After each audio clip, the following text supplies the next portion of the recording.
Hello दोस्तों, नमस्कार। मैं लोकेश साहू। जैसा आप जानते हैं, मैं एक फाइनेंस कंसल्टेंट हूं और साथ ही एक म्यूचुअल फंड डिस्ट्रीब्यूटर भी हूं। दोस्तों, आपने मेरा पिछला वीडियो देखा, म्यूचुअल फंड डिस्ट्रीब्यूटर कैसे बने। और दोस्तों, इस वीडियो को बहुत लाइक्स आया और मैंने अब तक लगभग 1000 से ज़्यादा लोगों को म्यूचुअल फंड का सिलेबस भेज चुका हूँ। दोस्तों, कुछ ऐसे मेल्स मुझे आए हैं, कुछ ऐसे कमेंट्स आए हैं, तो आज का ये वीडियो उन ईमेल्स के रिप्लाई के लिए है, उन कमेंट्स के रिप्लाई के लिए है, ताकि आपके मन में यदि म्यूचुअल फंड डिस्ट्रीब्यूटर को लेके जो भी सवाल हैं, वो सारे सवाल का आपको जवाब मिल सके। तो दोस्तों, आइए हम बात करते हैं एक एक करके कौन कौन से वो सवाल हैं। ठीक है। जैसा दोस्तों, अभी हाल ही में मुझे एक फ्रेंड हैं सोहेल अहमद जी, ठीक है, इनके कुछ सवाल हैं कि जैसे कि what is the difference between exam V and V8।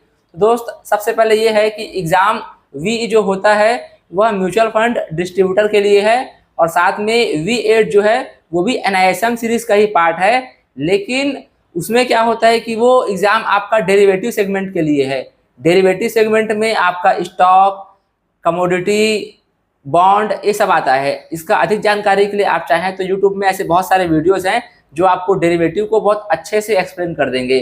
ठीक है। दूसरा क्वेश्चन है आपका कि how many exam attend for mutual fund agent. दोस्त, जैसे आप चाहो तो ऐसा कोई क्राइटेरिया नहीं है, आप जितना बार चाहो उतना बार एग्जाम आप दिला सकते हो। लेकिन मुझे लगता है कि यदि आप अच्छा तैयारी करके पढ़ोगे तो ये एक बार में ही आप क्लियर कर सकते हो, कि मैंने भी अपना एग्जाम को एक बार में ही क्लियर किया था। ठीक है। तीसरा है कि total payment of get mutual fund code. देखिए, सबसे पहले आपको NISM सीरीज के अंदर जब आप VA का ऑप्शन सेलेक्ट करते हो तो यहाँ पे आपका फीस जो है वो 1500 रुपये है, यानी कि 1500 रुपीज़। इसके बाद जब आप ARN कार्ड के लिए अप्लाई करोगे तो फर्स्ट टाइम में दोस्तों ARN कार्ड अप्लाई का जो फीस है वो है 3540 रुपये, 3540 रुपीज़।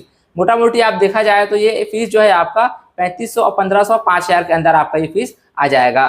चौथा था कि आपका कहना है कि my home town is Dhanbad and my residence in Dhanbad, but before the exam cleared get ARN code open office in Patna.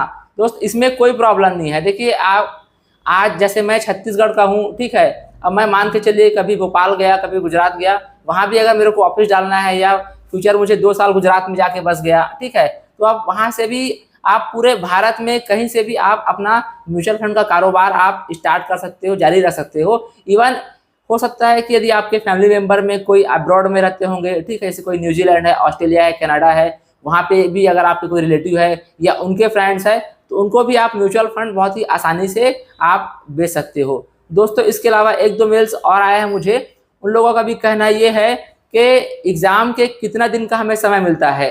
दोस्त, सबसे पहले मैं ये बताना चाहूँगा, जब भी आप NISM के अंदर, ठीक है, आप NISM पोर्टल में लॉगिन करते हैं, साइन अप करते हैं, तो आपको वहाँ पे आपका सिटी दिखाएगा, कि आपका सेंटर दिखाएगा कि किस सेंटर में आपका एग्ज़ाम आप सेलेक्ट कर सकते हो, जो आपके नज़दीकी सेंटर है, और आपके वहाँ पास एग्ज़ाम का डेट दिखाता है। अब मान लीजिए जैसे आज तारीख है 7 सितंबर, ठीक है, अब मुझे अगर 2 अक्टूबर या 5 अक्टूबर का कोई डेट सेलेक्ट करना है, तो जो भी डेट आपको लग रहा है कि उतने डेट में आप एग्ज़ाम पास कर सकते हो, तो वो डेट आप सेलेक्ट कर लीजिए। या फिर आप चाहो तो मैं आपको सिलेबस भेज दूंगा, पहले आप तैयारी अपना कर लीजिए, उसके बाद 15 दिन का या 1 महीने का डेट का आप वैसा एग्ज़ाम आप सेलेक्ट कर सकते हो। दोस्तों, ये तो हो गया जो सारा डाउट है, क्वेरी है। अब एक चीज़ और आता है कि हमारा जो ARN कार्ड होता है वो कितने साल के लिए एक्टिव रहता है। ठीक है। हमारा जो ARN कार्ड रहता है वह मोटा मोटी 3 साल के लिए वैलिड रहता है। 3 साल के बाद आपको दोबारा फिर से या तो NISM का एग्ज़ाम दिलाना है, या फिर आप चाहें तो CPA एक ट्रेनिंग होता है। ठीक है। इसका जानकारी मैं आपको देता हूँ डिटेल से। दोस्तों, आज मैं आपको कैसे डेट और टाइम सेलेक्ट करना है वो भी सिखा देता हूँ। ठीक है।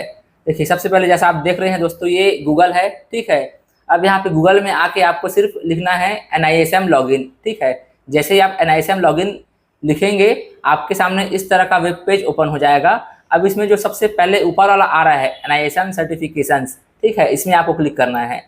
जैसे ही आप इसमें क्लिक करेंगे, ठीक है, ये आपका जो पेज है कुछ इस तरह से ओपन हो जाएगा, जिसमें आपका ईमेल एड्रेस, पासवर्ड दिया हुआ है, जैसा आप पहले साइन अप कर चुके होंगे, जैसा मैंने आपको प्रीवियस वीडियो में बताया हुआ है। ठीक है। अब आपको जैसे इसमें साइन अप करेंगे, आपके सामने इस तरह का पेज एक ओपन हो जाएगा, ठीक है, जहाँ पे आपका फ़ोटो लगा हुआ मिल जाएगा, आपका नाम दिख जाएगा, ठीक है। अब आपको दोस्तों यहाँ पे 3 ऑप्शन दिखा रहा है, देखिए edit profile, practice examination, enrolment, my examinations, my transactions. आपको क्या करना है, एनरोलमेंट के अंदर आना है, ठीक है। जैसे ही आप एनरोलमेंट में क्लिक करेंगे, आपके सामने देखिए यहाँ पे दिखा रहा है selection of examination, check seat availability, select a time slot, make payment, print admit card. सबसे यहाँ पे ऊपर में आप देखेंगे एनरोल फॉर एग्जामिनेशन, ठीक है, इसमें आपको क्लिक करना है। दोस्तों आप देख सकते हैं सबसे टॉप में आ रहा है NISM series वीए mutual fund distributors Hindi certification examination. मुझसे वीडियो में कई लोगों ने कमेंट किया, कई लोगों ने पूछा कि क्या हम इस एग्ज़ाम को हिंदी में दिला सकते हैं। तो दोस्तों यहाँ पे देखिए हिंदी में भी अवेलेबल है, और मेरे पास दोस्तों हिंदी का सिलेबस भी आ चुका है। यदि किसी को लगे तो मुझे हिंदी सिलेबस के लिए भी वापस से मेल कर सकते हैं, क्योंकि इससे पहले जब कई लोगों ने मुझे मेल किया था कि सर हमें हिंदी सिलेबस चाहिए, उस समय दोस्तों मेरे पास हिंदी सिलेबस अवेलेबल नहीं था, केवल इंग्लिश वाला ही अवेलेबल था, तो मैं इंग्लिश ही कई लोगों को भेजा हूँ, ठीक है।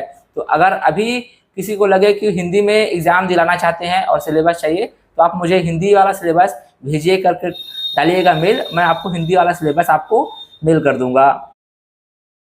तो देखिए यहाँ पे NISM series वीए mutual fund distributor certification English, ठीक है। तो इसमें आप क्लिक करेंगे, और जैसे ही क्लिक करेंगे आपको नीचे में proceed for testing centre selection लिखा हुआ है, ठीक है। जैसे आप इसमें क्लिक करेंगे, देखिए सबसे पहले आपका ये आ गया मोड ऑफ पेमेंट। आप क्रेडिट कार्ड से पे करते हैं, डेबिट कार्ड से पे करते हैं, नेट बैंकिंग से पे करते हैं, ठीक है। जो भी आपका पेमेंट मोड होगा आप वो मोड सेलेक्ट कर लीजिएगा। बट इससे पहले मैं दिखा देता हूँ आपको यहाँ पे अवेलेबल एग्जामिनेशन सिटी। आप जिस भी सिटी से आप रहते हैं, जैसे आप आगरा के हो, अहमदाबाद के हो, ठीक है, जो भी आपका सिटी है आप सेलेक्ट कर लीजिएगा, ठीक है। जैसे मान लीजिए, जैसे दोस्तों मैं अहमदाबाद सेलेक्ट कर लेता हूँ। अब अहमदाबाद में देखिए आप सेलेक्ट करेंगे ना, तो आपको डेट दिखाएगा, कौन कौन सा सिटी का सेंटर है वो आपको दिखाएगा। जैसे मान लीजिए यहाँ पे एक नवरंगपुरा है, एक SBLC है, ठीक है। अब आप नवरंगपुरा सेलेक्ट कर लेते हैं। अब आपको यहाँ पे दिखा रहा है available from date to date, मतलब कब से किस डेट में एग्जामिनेशन आपका अवेलेबल है, आप वहाँ पे वो डेट सेलेक्ट कर लीजिए।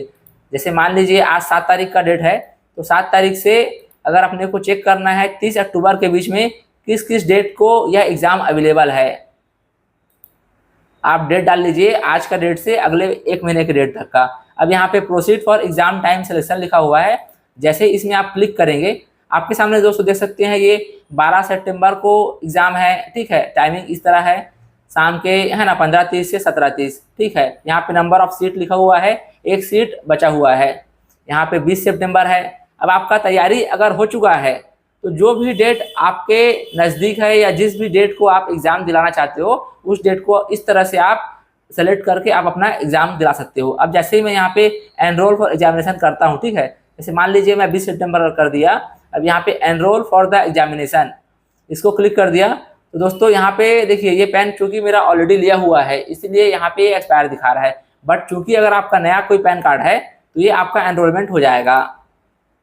दोस्तों इस तरह से यदि अब मान लीजिए यदि आपको CPE ट्रेनिंग अटेंड करना है, ठीक है, तो इसका भी क्या है, यहाँ पे लिखा हुआ है एनरोल फॉर CPE ट्रेनिंग, ठीक है। जैसे इसमें आप क्लिक करेंगे, यहाँ पे CPE ट्रेनिंग प्रोग्राम लिखा हुआ है, इसमें आप eCPE में क्लिक करेंगे और सबमिट कर देंगे। दोस्तों इसका जो फीस है वो आप क्लिक करेंगे, यहाँ पे CPE ट्रेनिंग प्रोग्राम लिखा हुआ है, इसमें आप eCPE में क्लिक करेंगे और सबमिट कर देंगे। दोस्तों इसका जो फीस है वो होता है 2500 रुपये।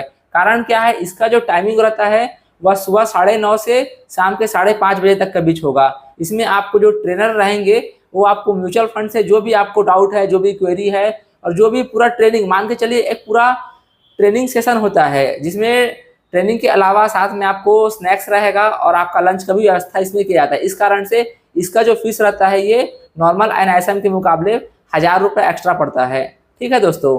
तो इस तरह से आप चाहें तो जब भी आपका ARN एक्सपायरी होने वाला हो उसके 6 महीने के पहले आप CPE ट्रेनिंग हो गया या फिर अपना NISM एग्जाम सीरीज VA हो गया, इस तरह से आप अपना एग्जाम को सेलेक्ट कर सकते हो और 6 महीना पहले आप अपना कार्ड को रिन्यू कर सकते हो। क्योंकि लास्ट मोमेंट में अगर आप एग्ज़ाम करने जाओगे और आपका टाइम अगर निकल गया है तो दोस्तों आपका जो पे आउट है, जो पे आउट कमीशन आ रहा है, वह कमीशन आपका रुक जाएगा। इसलिए समय से 6 महीना पहले अपना इंश्योर कर लीजिए कि आप पास हो जाओ और अपने कार्ड का रिन्यूअल को बढ़ा लो। दोस्तों आशा करता हूँ यह वीडियो आपको पसंद आया होगा। वीडियो अच्छा लगा तो वीडियो को लाइक, शेयर और चैनल को सब्सक्राइब जरूर कीजिएगा। धन्यवाद।